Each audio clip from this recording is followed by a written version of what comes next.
Imagine stepping into an ancient Greek party 2,500 years ago. The air is filled with the smell of wine and perfume. Men recline on couches, drinking slowly, reciting poetry, and debating philosophy late into the night. Their wives and daughters are not allowed behind these closed doors, only alluring ladies invited to entertain them. This isn't just a party, it's a symposium, the most exclusive and elite gathering of the ancient Greeks. The symposium has very early origins. In fact, one of the oldest fragments of the ancient Greek alphabet that was ever found is from a cup believed to have been used in a symposium. It's called Nestor's cup, and is dated to around 740 BC, not long after the Greeks borrowed the alphabet from the Phoenicians, which is why the Greek here is still written from right to left. It was found on Pithecusae, today the island of Ischia, where the Greeks founded their very first colony in Italy. On it is written a little poem, which is the oldest reference to Homeric poetry ever found. They believe this very ancient cup was used in a symposium because of this poem that's carved on it. Translated from Greek, it reads, I am the cup of Nestor, good to drink from. Whoever drinks from this cup, desire of beautifully crowned Aphrodite will seize him instantly. So it's basically a playful joke, claiming to be the cup of a character from the Iliad, Nestor, and promising that whoever drinks from it will suddenly become irresistible to women. This kind of playful poetry, humor, sexual innuendo, and reference to literary culture and mythology was typical of Greek symposiums, or symposia for plural. This is why scholars believe this cup was used in one, or in some early form of it, like an elite drinking party. Of course, drinking parties were nothing new.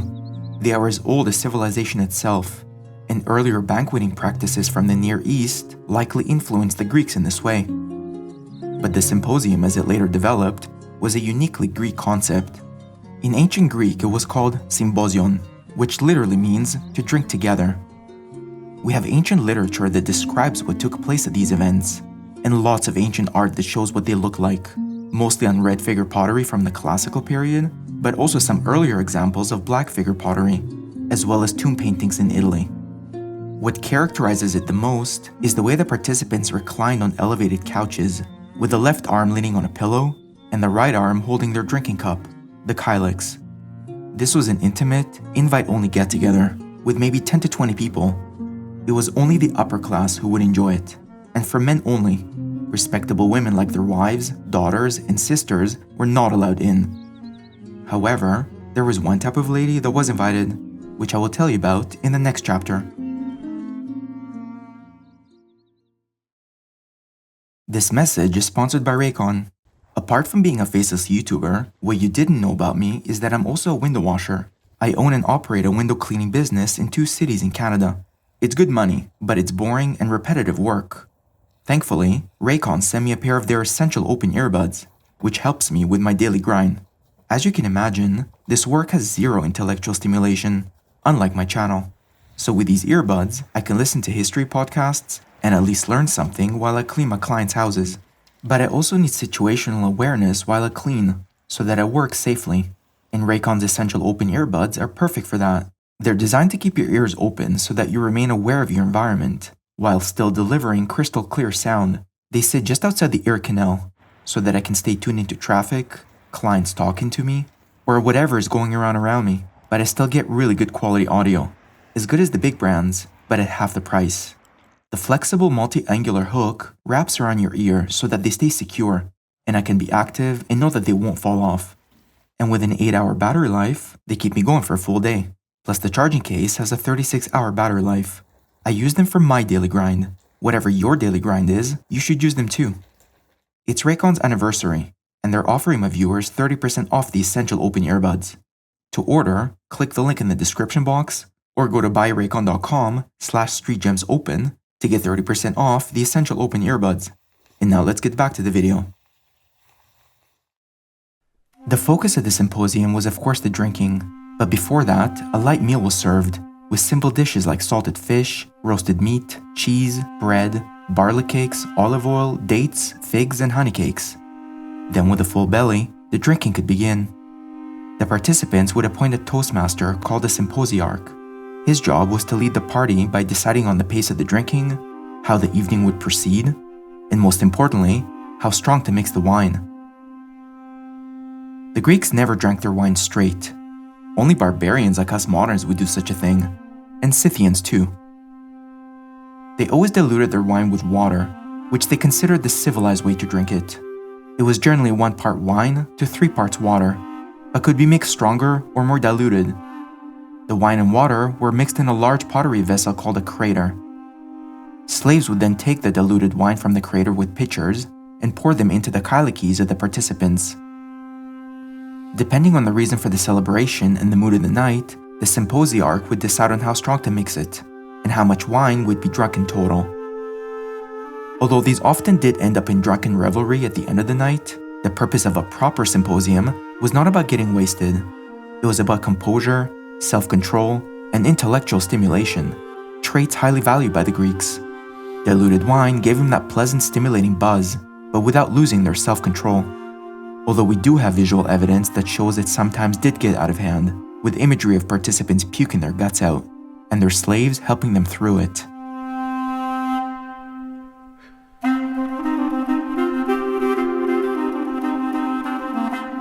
The night would unfold with a series of games and entertainment acts performed by special ladies called hetairai. These were high-class courtesans, and were the only women allowed in. You might think of them as a kind of elite escort. Their job was to keep them in company, play music, dance, make conversation, and sometimes even sexual intimacy. They were highly admired for their beauty, intellect, and social skills, and they had access to these elite men's circles that regular women did not, which made them influential. They would famously play the aulos for the men, a double pipe that was used widely in the ancient Greek world.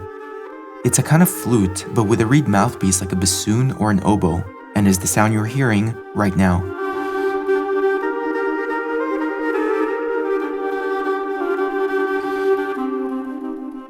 It's a fascinating instrument that's still being played by only a handful of people in the world. One of these groups is called the Aulos Collective, who are the ones playing. I highly recommend you check out their channel after you finish this video. They show you how they make this instrument and how they play it. The link is in the description.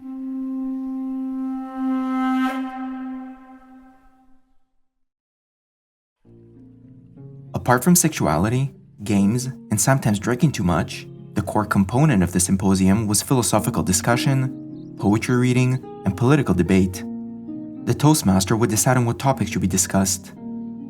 This was the serious side of the symposium, an intentional setting where the participants were given the chance to show off their knowledge and sophistication. This might also be where the modern meaning of the word symposium comes from, a gathering of intellectuals where talks are given about a high-level subject.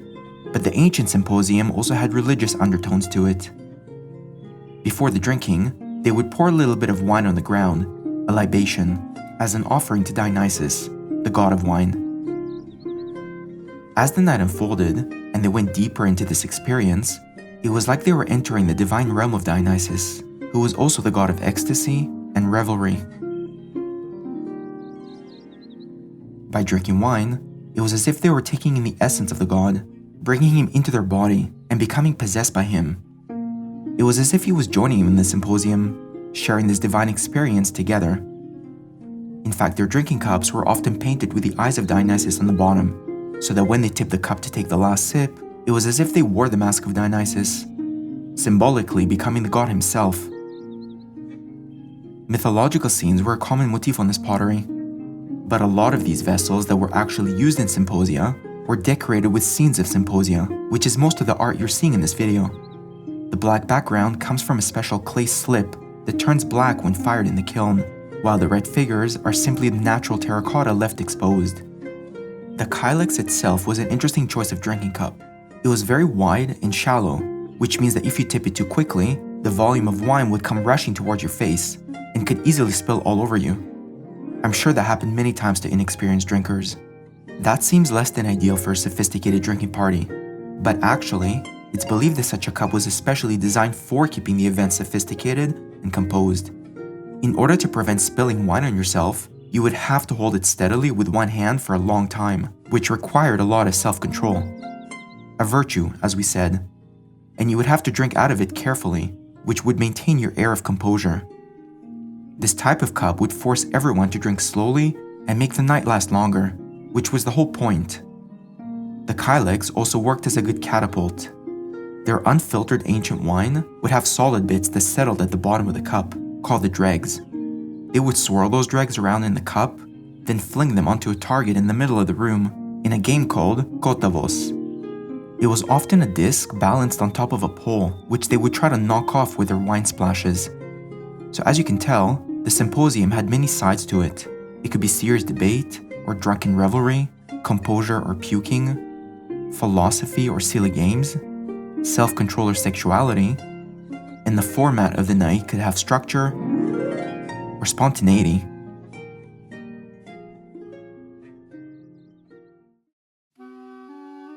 The symposium became a prolific institution in the Greek world and was practiced far and wide throughout the Greek cities of the Mediterranean. But it also influenced other cultures. The Etruscans, for example, had close cultural and trade connections with the Greeks of southern Italy, particularly in Campania. Pithecusae, the very first Greek colony in Italy where Nestor's cup was found, was a meeting point between Greeks, Etruscans, and Phoenician traders. And the Etruscans would have close cultural exchanges with the Greeks for centuries. They adopted the practice, but fitted to their own societal norms. Surviving Etruscan art is not as abundant as Greek art, but what we do see in this rare tomb painting is a very vivid scene of luxury. The participants are dressed in colorful clothes, and slaves are attending their every need. Greek and Roman writers describe these banquets with tables overflowing with food and wine, sourced from the fertile Etruscan lands, and the Etruscan elite spending most of their leisure time in lavish banquets. Their love of feasting was legendary. Compared with the Greek symposium, the Etruscan banquet appears more indulgent and animated. I especially like this tomb painting depicting cooks preparing the food in the kitchen, to the tune of the aulos, giving us a behind-the-scenes look into the preparation of the feast. But an even starker difference in the Etruscan banquets is that they allowed their women to participate. Etruscan women were generally freer than Greek women, and they were allowed to recline with their husbands in their banquets, something the Greeks criticized as scandalous. This is depicted in Etruscan funerary art. These burial sarcophagi would have contained the ashes of married couples, and they show husband and wife reclining side by side, possibly banqueting together into the afterlife. The woman is not some kind of high-class escort like the Greek hetairai that I mentioned earlier.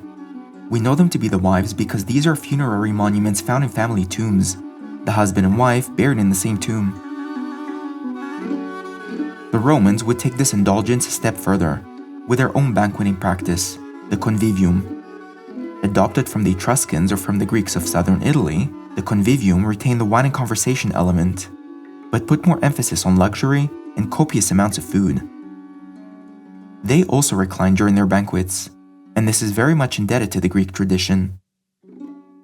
But unlike the Greeks who served simple dishes before the drinking, the Roman banquets celebrated excess and hedonism with rich dishes, abundant wine, and a lavish atmosphere designed to impress and entertain, with none of that self-control that the Greeks had. But even during the Roman Empire, the traditional Greek symposium continued in the eastern provinces, which were culturally Greek. The symposium as an institution lasted for a very long time, surviving into late antiquity. But just like most Greco-Roman traditions, it eventually faded out with the rise of Christianity. But its remnants lived on in the Byzantine period, with banquets still being enjoyed in their reclining position, even though by then, those Dionysian undertones were long gone.